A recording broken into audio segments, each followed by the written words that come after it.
할렐루야, 할렐루야. 하나님의 큰 은혜가 저와 여러분과 있길 주로 축원합니다. 오늘도 원근 각지에 흩어져 있는 성도들도 계시지만 또 반면에 부산에 여기까지 올라온 귀한 성도님도 계셔서 너무나도 반갑습니다.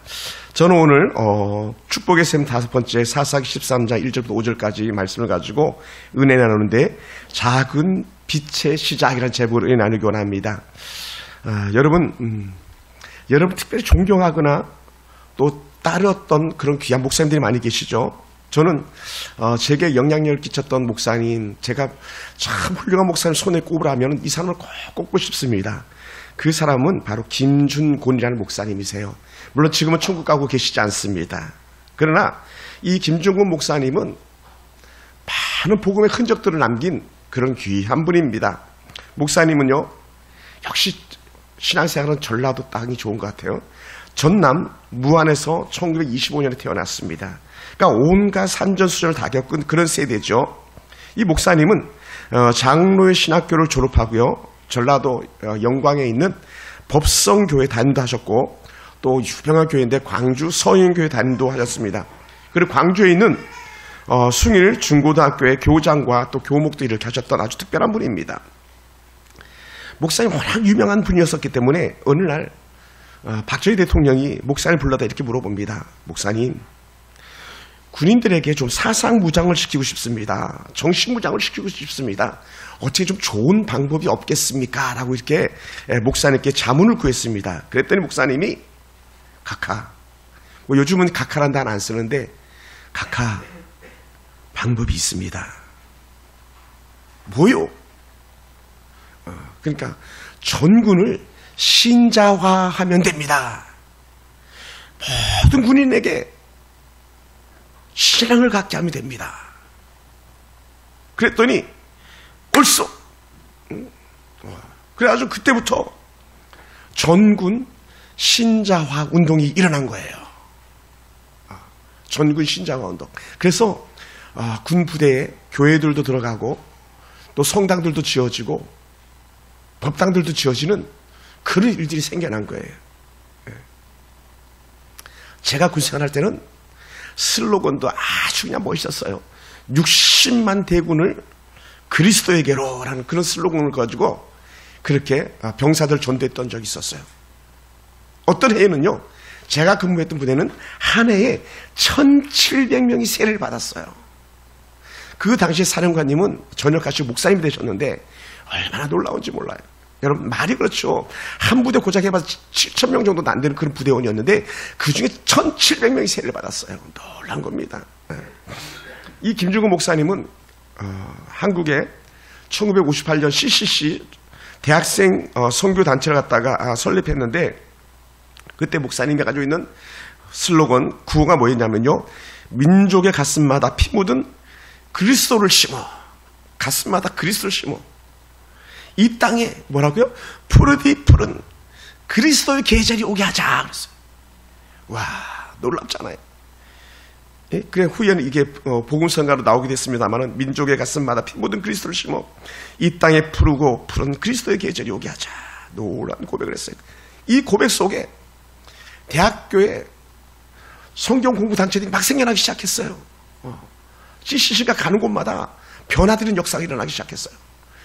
지금은 신천지가 악하게 대세를 부리고 있습니다만은 신천지보다 더 집요하게 대학생들 전도했어요.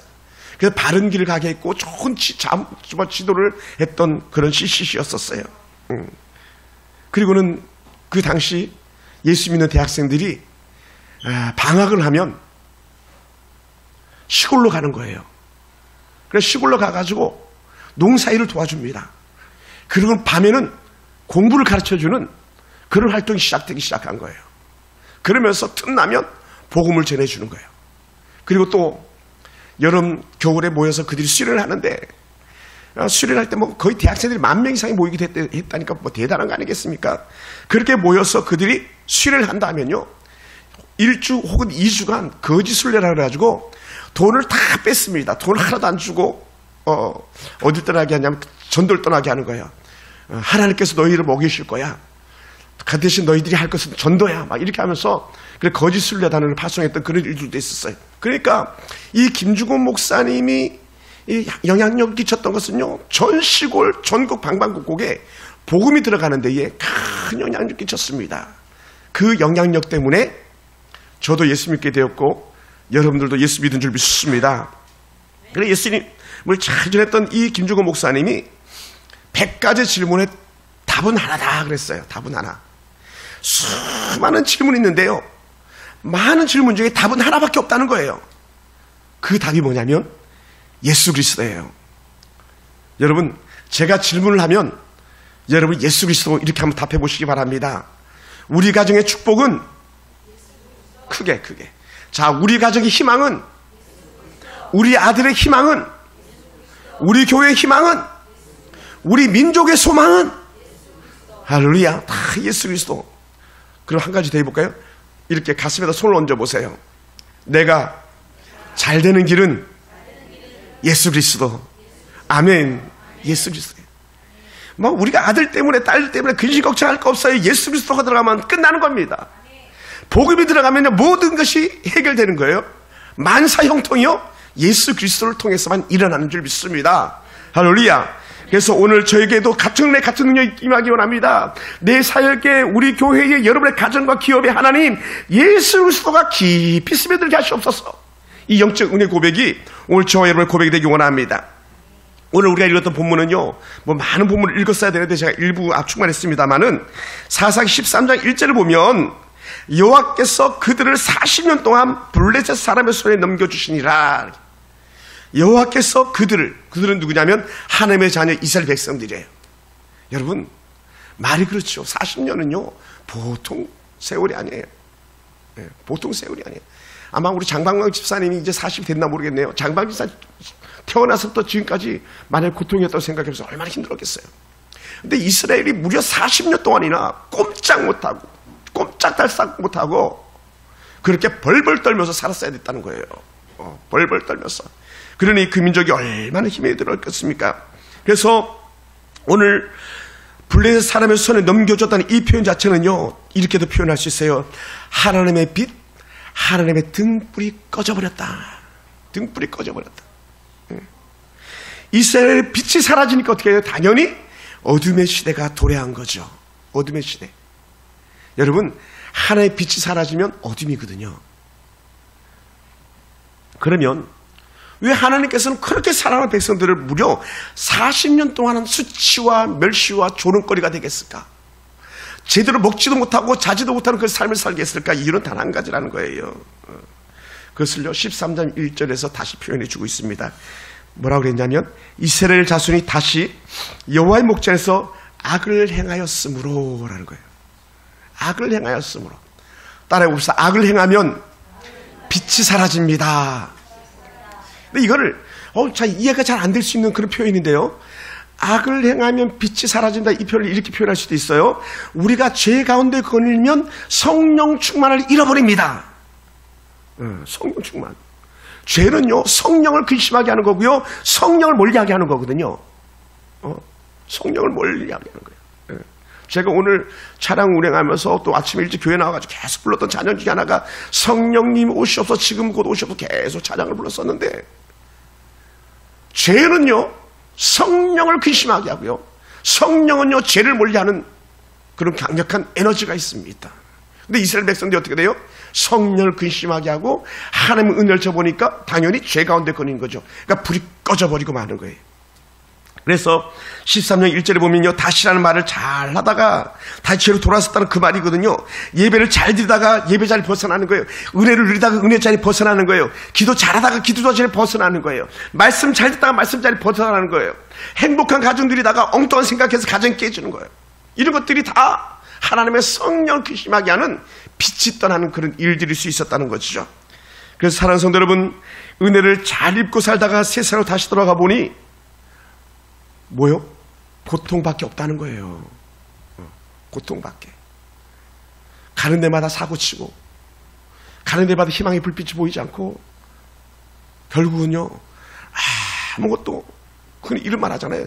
되는 것도 없고 안 되는 것도 없고 아무것도 안 되는 그런 삶을 살더라는 것이죠. 근데 그게 무려 40년이나 40년. 이건요, 상상을 초월하는 거예요, 40년. 그러다 보니까 저는 이런 마음이 들었어요. 우리 하나님 참 냉정하시다. 때로는 우리 하나님 참 차가우시다. 여러분 생각해 보세요. 죄 한 번 졌다고 그냥 한 대 때리고 마는 것도 아니고 40년을 갖다가 매를 댔다고 생각해 보세요. 이건요, 얼마나 큰 고통이었겠습니까?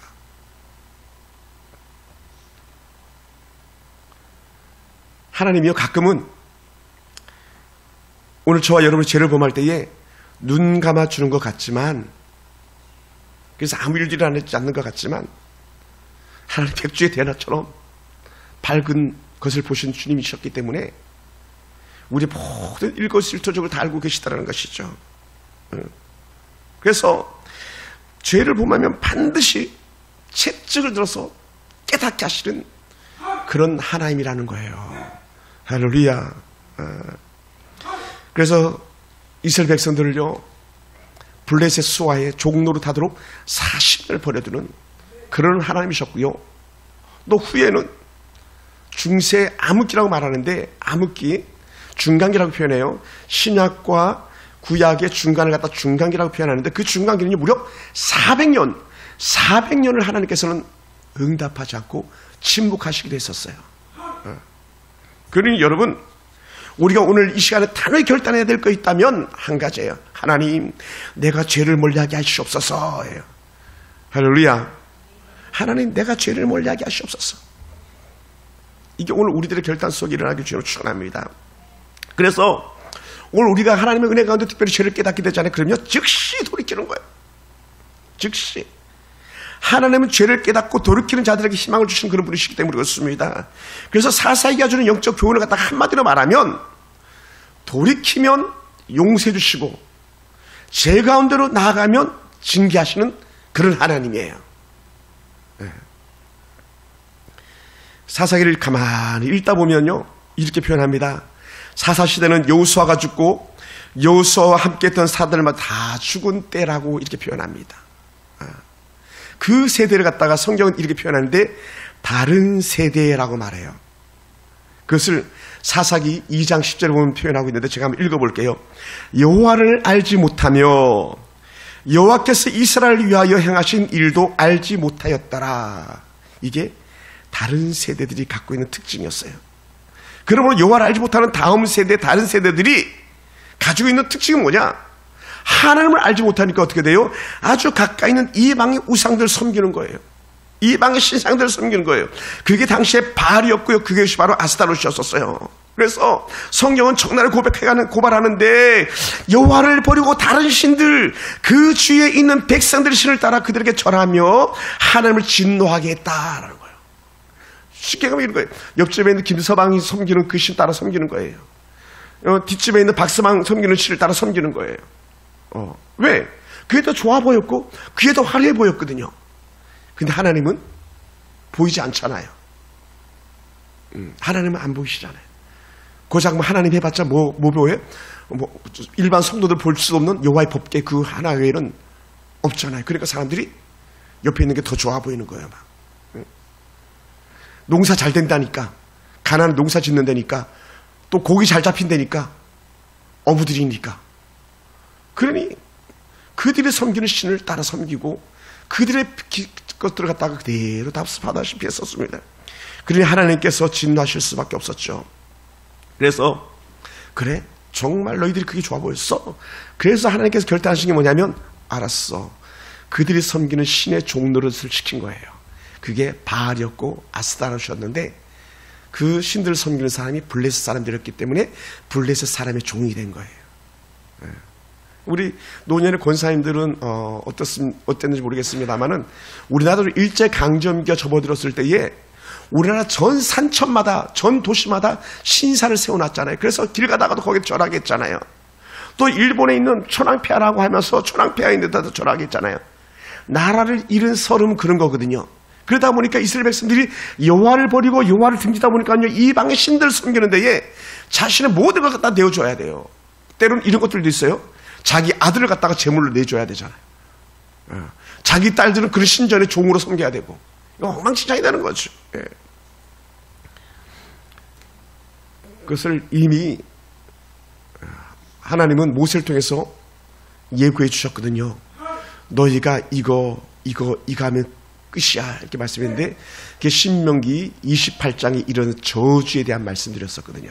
그러니까 여호와를 등지고 하나님 몰라요 소리 치는 순간에 신명기 28장 말씀에 악한 저주들이 그들에게 온전히 다 일어났는데 그게 무려 40년간이었다는 거예요.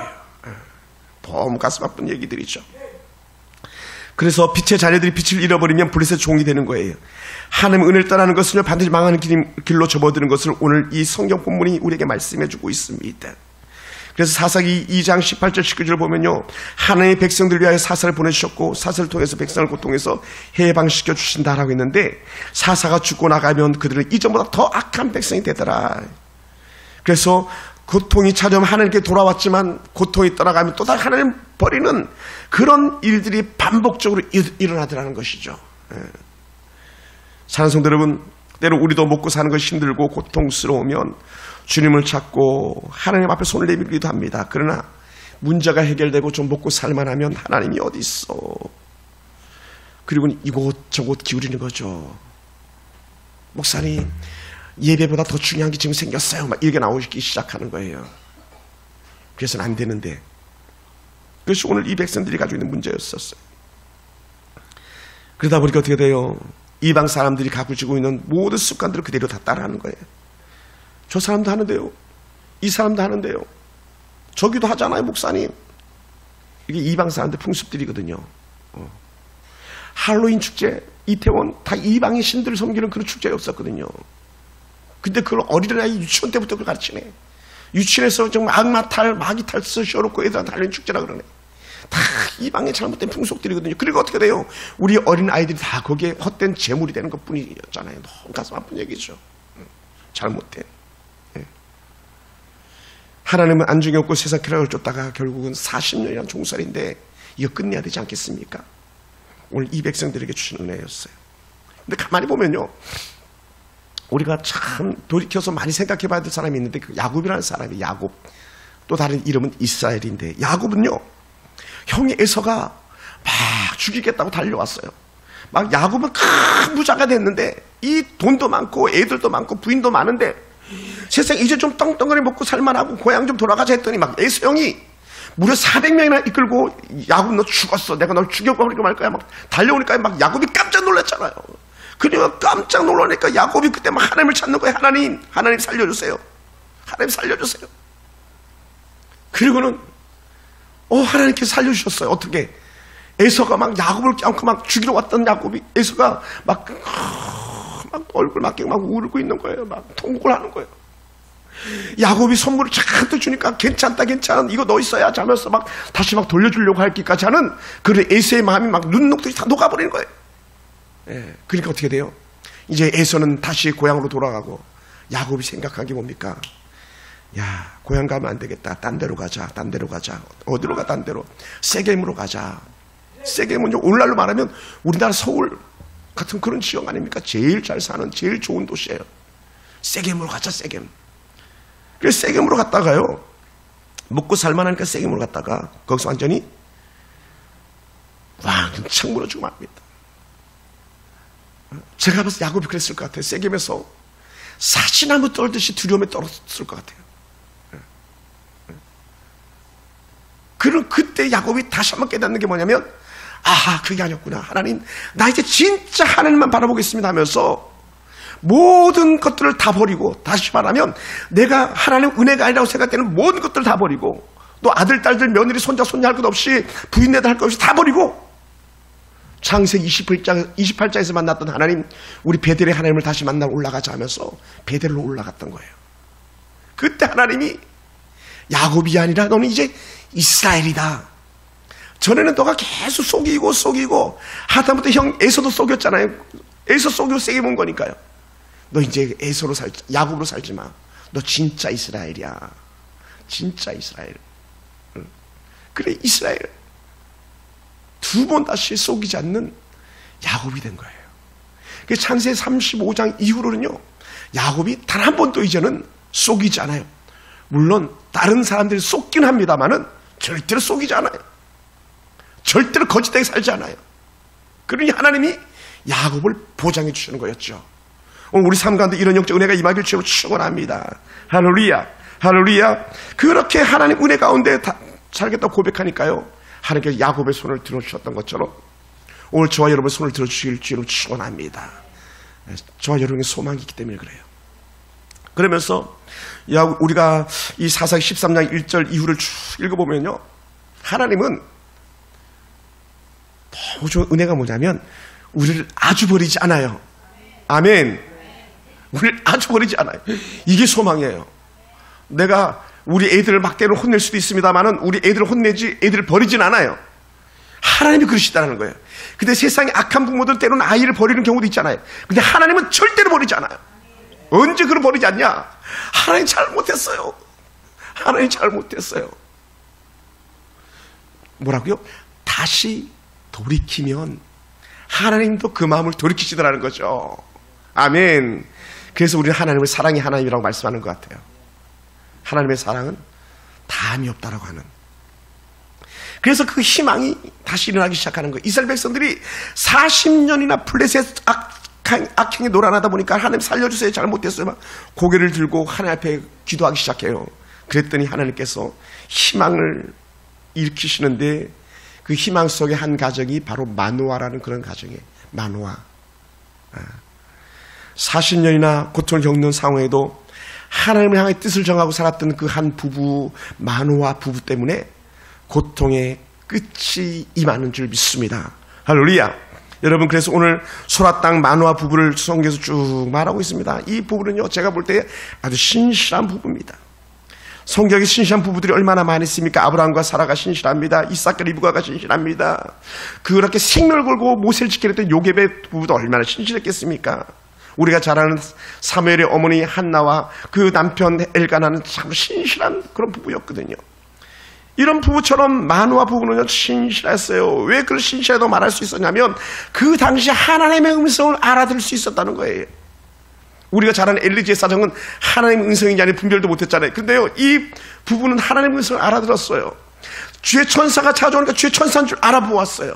따라해 봅시다. 알아보는 게 은혜입니다. 우리는요, 알아보지 못하면 엉뚱한 짓 하거든요. 알아보는 게 은혜예요. 이 마노아 부부 중에 그 부인이 주의 천사가 방문한 걸 알아보았어요. 그래서 이 천사를 통해서 하나님의 큰 놀라운 은혜를 베풀어 주시는데, 특별히 이 부부에게 주셨던 그 은혜가 뭐냐면, 여러분, 이 마노아 부부에게 연약함이 하나가 있었는데, 어떤 연약함이 있었냐면 자녀가 없었어요. 자식이 없는 그 자식, 말 그대로 자식이 없었는데, 단순히 이 사람의 가정에 자식이 없는 게 아니라 문제는 뭐냐면 그 시대에 블레셋을 쫓았던 그 민족적 재앙들 때문에 이 부부의 태문을 막아버린 거예요. 태문을. 그리고 아이가 없는 거죠. 근데 어떻게 돼요? 하나님은 문제를 해결하시기 위해서 이 가정의 태문을 열어주시는데 그 부인에게 아들을 낳을 거라고 말씀해 주는 거예요. 할렐루야. 할렐루야. 사랑하는 성도 여러분, 오늘 이러한 은혜가 저와 여러분 가운데 있기 원합니다. 영적으로 혼돈하던 그 시대에 찾아드는 것은 고통이었지만 하나님 고통 중에 부르짖는 기도를 들으시고 안타깝게도 출산하지 못하던 이 마노아 부부에게 소망을 주시면서 내가 아이를 가질 거다라고 말씀해 줘요. 이것이 은혜입니다. 사랑하는 성도 여러분, 생각지도 못한 고통들이 여러분을 좌우하고 있다면 세상 사람들은 어떻게 살아도요, 우리만의 믿음을 지키고 살아가자고요. 아멘. 그래서 우리만이라도 믿음을 지키고 살아가다면 우리가 사는 것 때문에 고통스러울 수 있지만, 그러나 그 고통은요, 마침표가 찍어진다는 거예요. 할렐루야.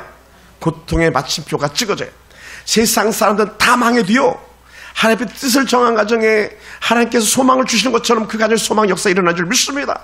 할렐루야. 그러니 마노아 부부가 하나님을 바라보니까 어떻게 그 부인이 하나님의 천사를 맞이하고 천사를 통해서 수태의 아름다운 말씀을 듣는 것 아니겠습니까? 여러분, 그래 마노아 부부에게 사자가 찾아와서 하는 말입니다. 13장 3절에 보면 이렇게 표현해요. 여호와의 사자가 그 여인에게 나타나서 그에게 이르시되, 보라, 내가 본래 임신하지 못함으로 출산하지 못하였으나 이제 임신하여 아들을 낳을 것이다. 아들을 낳을 거다. 임신하지 못했지만 이제 임신하게 될 거야. 아들을 낳게 될 거야. 이거는 놀라운 충격 아닙니까? 오늘 성경 본문은 마누아 부부가 나이가 얼마나 된지는 얘기하지 않았어요. 아브라함은 100세에도 아이를 낳았잖아요. 사라는 90세 아이를 낳았잖아요. 근데 이 나이, 이걸 떠나서 환경 자체가 하나님께서 아이를 주시지 않았기 때문에 아이를 갖지 않았던 건데 하나님 주신다니까 새로운 소망이 생겨난 거죠. 예. 그러면서 이 아이를 낳겠다, 아이를 주겠다, 이 말씀 다른 말로 뭐하냐면 이스라엘의 새로운 소망이 일어날 거야. 작은 불꽃이 피어나기 시작할 거야 라는 그런 영적인 메시지였어요. 사랑하는 성도 여러분, 하나님은요 어떤 부부를 찾으십니까? 믿음으로 사는 사람을 찾는 거예요. 믿음으로 사는 사람. 세상을 기대지 않고 하나님을 기대며 하나님을 의지하던 부부를 찾아주신 하나님, 그런 사람을 찾아주신 하나님이에요. 세상 사람들은 어찌 살아도 하나님의 뜻을 따라 살려고 힘을 쓰는 바로 그 한 사람을 찾으신 하나님입니다. 할렐루야. 만약에 죄송합니다, 이쪽 사람들이 다 세상적으로 살아도 이쪽 사람들 중에 어떤 한 사람만의 정신 차린다면 우리에게 소망이 있는 거예요. 아멘. 만약에 독산동에 수많은 교회들이 여전히 소망이 없어 보이는 것 같아도 오늘 우리 중에 어떤 한 사람이 소망이 있으면 여전히 소망이 남아있는 불씨가 되는 줄 믿습니다. 저는 그게 여러분이 됐으면 좋겠어요. 때로 그 제가 되길 주로 축원합니다. 제가 되길 원해. 성령님 오시옵소서. 지금 속에 오시옵소서. 성령 하나님, 내가 소망이 되기 원합니다. 내가 돌이키기 원합니다. 내가 다시 하나님을 쫓아가기 원합니다는 그런 거룩한 열망이 있는 것처럼 올 여름 속에 이런 열망이 일어나길 주님 축원합니다. 그래서 말랐던 샘물이 다시 터지는 역사가 일어나게 되기를 원합니다. 그러면서 하나님께서는 그냥 단순하게 아이 줄게 여기서 끝나지 않더라고요. 그럼 뭐냐? 너 구별돼야 돼. 너는 달라야 돼. 그 얘기를 하시는데 뭐라고 말씀했냐면 이 부인에게 너 이거 하면 안 돼. 그 중에 하나가 뭐냐면요, 포도주와 독주를 마시지 말라라는 거예요. 임산부가 포도주 먹고 독주 먹으면 안 돼라는 거예요. 세상에 여러분 보세요. 담배 피우고 술 마시는 사람이 얼마나 많습니까? 젊은 새파란 군인들이 근무하는 군대도 마약으로 물들었대잖아요. 그러니까요, 우리나라 한동훈 씨 아니었으면 나라 완전 쫄딱 많은 걸 쓸 수도 있을 것 같아요. 세상 군인들이 택배로 마약을, 휴가 갔다 마약을. 그런데 오늘 이 임산부는 마약이 아니에요. 포도주와 독주를 마시지 말라. 또 어떤 부정한 것도 먹지 말라라는 거예요. 포도주와 독주를 마시지 말라는 말은 다른 말로 하면 이거예요. 너 아이에게 집중해라. 아이만 특별한 게 아니라 너도 특별하게 거룩하게 구별돼야 돼. 이렇게 말씀하는 거예요. 아멘. 아멘. 그래서 태아를 위해서 기도하고 자신을 정결하게 하는 거예요. 우리 부모들이요, 우리 애기 엄마들 잘 들으세요. 아이에게요 예쁜 것을 주세요. 아이에게 좋은 것을 주세요. 비록 우리 좀 맛없는 거 먹고 모양 좀 나쁜 거 먹더라도 아이들에게 좋은 것 주세요. 왜 그러냐? 그게 아이들에게 정서적인 안정을 갖게 하는 거예요. 아이들에게 정서적인 안정. 아이들에게 좋은 거 들려주세요. 좋은 책을 읽혀주세요. 그게 아이들이 정서적으로 안정을 갖는 거예요. 근데 오늘 하나님께서는 이 마누아의 부인에게 그렇게 말하는 거예요. 너 잘 관리해라. 너 마음 관리도 잘하고 너 몸 관리도 잘해라. 그렇게 말하는 거예요. 그러니까 옛날에 어른들은 뭐래요? 막 걷는 것도 조심하라 그러잖아요. 걷는 것도 당연히 뭐 약 먹어서는 안 되는 거고, 약도 못 먹었잖아요. 애기가 갇혔어. 예. 저처럼 뭐 전혀 모르다가 이제 애를 가져가지고 막 저는 이제 우리 하은이 가졌을 때, 우리 아내가 가졌을 때 철도 없어가지고 막 자전거를 뒤에다 우리 사모님 태우고 막 덜컹덜 다녔던 그런 적도 있었는데, 다행히 그래도 우리 하은이가 건강히 잘 태어나서 감사한데 우리 그렇게 살아서 안 되는 거였죠. 계속. 그러니까 아이의 귀에 계속 들려줘야 될 게 뭐냐면, 우리 사랑기한 김태희 사님도 대현이한테 얘기해 주는 거예요. 대현아, 하나님이 너를 사랑해. 우리 서연이 이쁜 친구 오늘 청력 잘 읽었어요. 서연아, 하나님이 너를 사랑해. 넌 이것도 못하고 저것도 못하고가 아니라 하나님 너를 사랑한다. 지금 우리가 좀 모자란 것 같지만 하나님께서 우리를 책임져 주신단다. 그렇게 꿈을 키워나가는 거예요. 할렐루야. 그것이 우리에게 은혜예요. 그것이 우리에게 은혜예요. 그리고는 그것만이 아니라 너 아이를 낳잖아. 아이에게 이렇게 키워야 돼. 근데 거기서 나오는 게 나시린이 있거든요. 변화된, 하나님께서 구별하여 쓰는 아들. 뭐냐? 그 아이의 머리를 자르지 마라. 13장 5절과 7절에 이런 말이에요. 머리에 자라지 않는 머리를 자르지 않는 것은요, 영원히 하나님 앞에 사는 낫이라는 증거거든요. 또 포도주 나무에서 나는 포도주 식초가 있나 봐요. 포도로 만드는 식초가 있나 봐요. 포도주 식초도 먹어서는 안 돼. 성경에 초라 그랬는데 식초도 먹어서는 안 돼. 생포도와 건포도도 먹어서는 안 돼. 포도씨와 포도 껍질까지도 먹어서는 안 된다는 거예요. 누가? 그 아들이, 너의 몸에서 날 아들은 절대로 안 된다고 얘기하는 거예요. 그러니까 술 먹어서는 안 되는 거예요. 또 거짓된 것도 해서는 안 된다는 거예요. 깨끗한 흠 있는 것들만 바라봐야 된다는 거예요. 그래서 이걸 갖다가 사도 바울은 신약에서 어떻게 표현했냐면, 오늘 뭐 저와 여러분 똑같이 해당될 수 있어요. 악은요, 어떤 모양이라도 버리라는 거예요. 악은 어떤 모양이라도. 우리 생각에 찾아오는 악한 생각들 있잖아요. 그냥 다 버려야 돼요. 왜냐하면 이 생각이 점점 자라가면 생각이 뭐가 돼요? 행동이 되잖아요. 행동이 돼. 그 김집사님이 이렇게 서운하게 그랬어. 이게 커져가다 보면요, 김집사님이라는 사람을 대할 때 막말이 나가기 시작하고, 이집사님이라는 사람을 대할 때 막말이 나가기 시작하는 거죠. 생각이 그렇게 자원이 하니까요. 남편에 대한 생각, 자녀들에 대한 생각, 모든 것의 생각이 뭐라고요? 악은요, 다 버려야 된다는 거예요. 근데 이게 잘 안 돼요. 그러다 보니까 어떻게 우리는 그렇게 되기 위해서 하나님의 은혜가 충만해야 되는데, 그래서 성령 충만이 필요한 것이죠. 할렐루야. 또한 특별히 더 말합니다. 민수기 6장 1절부터 21절에 이런 말씀 중에 하나, 시체를 가까이 와서 자기 몸을 더럽혀서는 안 된다는 거예요. 죽은 사체를 가까이 하지 마라. 거룩하신 하나님 일을 감당해야 하는 사람은 내 자신을 거룩하게 하려고 날마다 몸부림을 쳐야 된다는 거예요. 그러다 보니까 어떻게 돼요? 우리는 술자리도 가서는 안 되는 거예요. 사실은요, 목사님 나 가서 술 안 먹고 있으면 안 돼요. 근데 그게요, 한 번, 두 번, 세 번이지 그게 되겠냐고요. 세상 노립이 그런 거예요. 떡 하나 주면 안 잡아먹지, 떡 2개 주면 안 잡아먹지, 떡 다 먹은 다음엔 팔 하나 주면 안 잡아먹지. 제가 그런다 그랬잖아요. 이게 마귀의 술수라고 그랬잖아요. 사단은요, 계속 우리를 속이는 거거든요. 근데 오늘 너의 몸에서 날 아이는 거룩하게 구별하라, 이렇게 말씀했어요. 사랑하는 성도 여러분, 우리도 때로 살면서요, 고난이 찾아올 때가 있잖아요. 고난이 없는 사람이 어디 있겠습니까? 그럴 때 우리는 하나님을 생각해야 됩니다. 우리도 신앙생활 하다가 영적인 침체기, 때로는 빛을 잃는 것 같은 성령의 놀라운 은혜와 권능을 빼앗길 때도 있어요. 그럴 때 어떻게 돼? 즉시 우리는 돌이킴의 은혜가 필요한 거예요. 왜 그러냐면, 영적인 침체, 악한 죄는요, 제일 먼저 나타나는 게 뭐냐면 하나님을 말하지 못하게 만들고요, 두 번째 나타나는 건 하나님께 기도하지 못하게 하는 거예요. 그러니까 어떻게 돼요? 하나님께 기도하지 못하다 보니까 어떻게 돼요?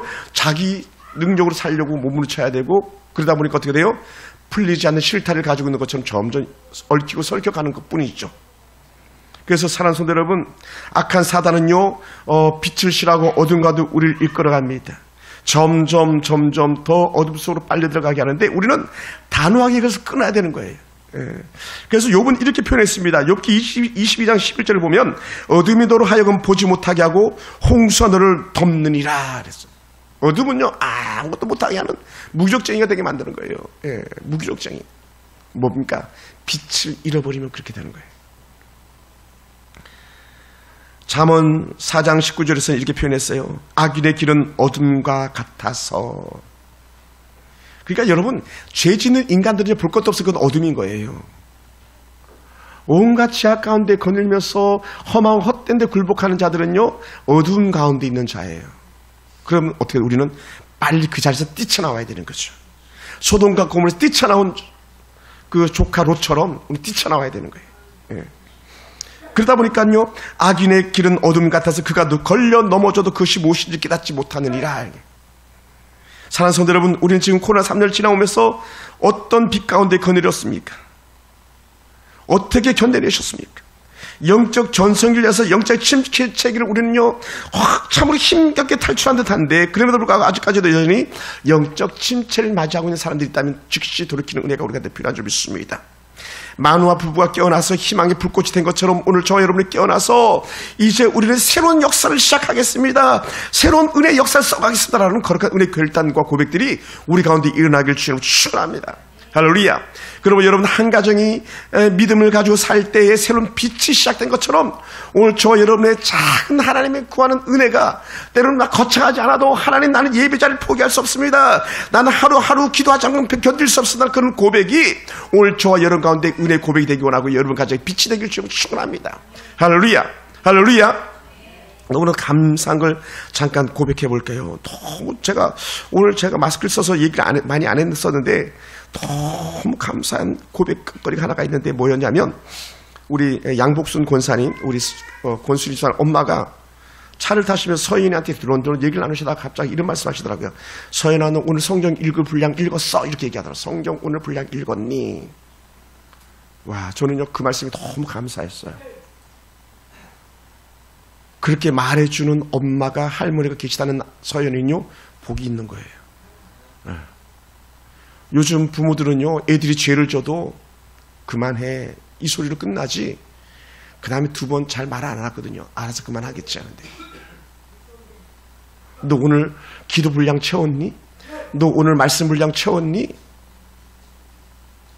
공부는 열심히 하라 그러면서 기도하라는 말 안 하고 말씀 보라는 말 안 하는 것이 대다수 부부들인데, 오늘 그런 말씀을 들었을 때 저는 오늘 우리 권사님의 작은 빛의 또 다른 시작이구나, 이 말씀을 제가 이렇게 듣게 됐어요. 그리고 오늘 우리 김영 집사님이 이렇게 오셨는데, 우리 김영 집사님이 오늘 이곳에 오신 것이 집사님 가정에 좋은 작은 빛의 새로운 시작되기를 주님 축원합니다. 할렐루야. 하나님이 주신 은혜의 빛, 그 빛 가운데 그늘 때를 우리는 잊지 맙시다. 주와 함께 했던 그 은혜 때를 잊지 않게 되기 원합니다. 그러다 보니까 우리가 살 때에 우리는요 쉬운 길을 택하면 안 되는 거예요. 농사법 잘 못 배우면 어떻습니까? 좋은 직장 좀 구하지 않으면 어떻습니까? 우리는 하나님의 은혜편을 택하는 거예요. 세상 사람들은 바알에게 농사법 배우고 또 아스라에게 애 낳는 법 배우고 한다고 하는 그 신들 속는 사람들 찾아다녔는데 그렇지 않아야 돼요. 우리 주님은요 바알보다도 강하고 아스라보다도 능력 있으신 분이세요. 그리고 오늘 우리는요 우선 보기 쉬운 길이 아니라 우선 보기 편한 곳이 아니라 때로는 번거롭고 때로 돌아가는 한이 있더라도 하나님을 바라보며 사는 그런 성도들이 되길 주님 축원합니다. 사람들이 미련하다고 때로는 조롱할 수도 있습니다. 그러나 우리는 하나님 음성을 들으며 주가 인도하시는 그런 길을 가는 사람입니다. 여러분, 이렇게 하나님 은혜 가운데 메시지를 받은 마노아 부부가 거기서 끝나지 않고요, 이 마노아 부부가 뭘로 맞춰지냐면 예배자로 맞춰지는 거예요. 어떻게 맞춰지냐? 마노아가 염소 새끼를 잡아가지고 번제물을 하나님께 올려드립니다. 번제물을 하나님께 올려드려요. 그때 하나님께서 그 번제물에 불러 응답하셨어요. 할렐루야. 여러분, 다른 게 아니에요. 오늘 여러분이 오늘 하나님 앞에 아멘 하면서 주의 말씀 따라 살겠습니다. 그 말씀의 고백 위에 여호와의 불이 임하는 줄 믿습니다. 성령이 새롭게 역사하실 줄 믿습니다. 할렐루야. 할렐루야. 여러분, 그래서 여러분 아름다운 은혜의 헌신, 나도 염소 새끼를 잡아서 올려드립니다라는 그런 마음 가지고 이 은혜가 회복되기 원합니다. 고백이 오늘 우리 삶 가운데 다시 일어나길 주님 축원합니다. 말씀을 마무리하겠습니다. 사랑하는 성도 여러분, 사랑하는 고 김주고 목사님이 외쳤던 그 말씀을 다시 한번 되새겨봅니다. 민족의 가슴마다 피 묻은 그리스도를 심어 이 땅에 푸르고 푸른 그리스도의 계절을 오게 하소서 했는데, 하나님 내 마음에 그리스도의 피를 덧하여 주시옵소서. 내 안에 예수의 피가 철철철철 흘러넘치게 하시옵소서. 그 고백이 오늘 우리를 살리는 거예요. 그 예수의 피로 오늘 우리가 작은 빛이 되기 원하고 목마름을 해결하는 은혜 물줄기가 되길 주님 축원합니다. 40년이나 말씀이 없던 하나님이 뜻을 정한 마노아 가정에 말씀하시고 새로운 희망을 주셨던 것처럼 오늘 우리에게 희망이 되기 원합니다. 그 놀라운 희망의 아름다운 징조가 뭐였냐면 바로 이거예요. 우리 함께 찾아볼까요? 24절 말씀입니다. 3장 24절 말씀을 13장 24절 말씀을 읽고 말씀을 마무리하겠습니다. 같이 한번 봅시다. 24절 시작. 그 여인이 아들을 낳음에 그의 이름을 삼손이라 하니라. 그 아이가 자라매 여호와께서 그에게 복을 주시더니. 삼손이라는 이름 자체가 다양하게 해석되기도 하는데 작은 태양, 작은 빗줄기라고 그렇게 해석되어져요. 그리고는 어떻게 돼? 이 여인이 난 그 아이에게 뭐라고 말합니까? 그에게 복을 주시더니 라고 말해요. 오늘 여러분 자녀들에게 오늘 우리 교회 위에 여러분 위에 하나님께서 복을 주시는 그런 은혜에 작은 빛이 되게 하는 은혜가 있기를 주님으로 축원합니다. 기도하겠습니다.